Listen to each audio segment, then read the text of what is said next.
Hello everyone, welcome to Fit Gyans Greece. I am Bikram Hazarika, Mr. Guwahati Classic Bodybuilding Champion and a professional personal trainer. Hello expert, should I train harder or take it easy when I'm feeling stressed? The correct answer is yes, you can take it easy and doing your workout normally. কারণ যেতিয়া আমি স্ট্রেসত থাকো তেতিয়া আমাৰ মাইন্ডটো stable হৈ নাথাকে আৰু সেই সময়ত আমি বেছি ওয়েট লিফট কৰিব গৈ পেলাই আমি নিজকে দুখ পাম তেতিয়া ইনজুৰি চান্সটো বহুত বেছি হয় আৰু ইনজুৰি মানে লিগামেন্ট ইনজুৰি জয়েন্ট ইনজুৰি বহুত কিবা এনে থাকে তো হেবিলাকৰ পৰা আঁতৰি থাকিবৰ কাৰণে সদায় নৰ্মেল মাইন্ডত ওয়াৰ্কআউট কৰিব লাগে আৰু এই ভুলটো কেতিয়াও নকৰিব যে স্ট্ৰেস হৈ আছে বুলি বেছি হেভি ওয়াৰ্কআউট কৰিম মনটো ভাল লাগিব তেনেকুৱা নকৰিব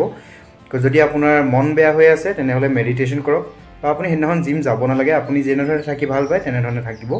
কিন্তু যদি আপোনাৰ মন বেয়া হৈ আছে তেনেহলে আপুনি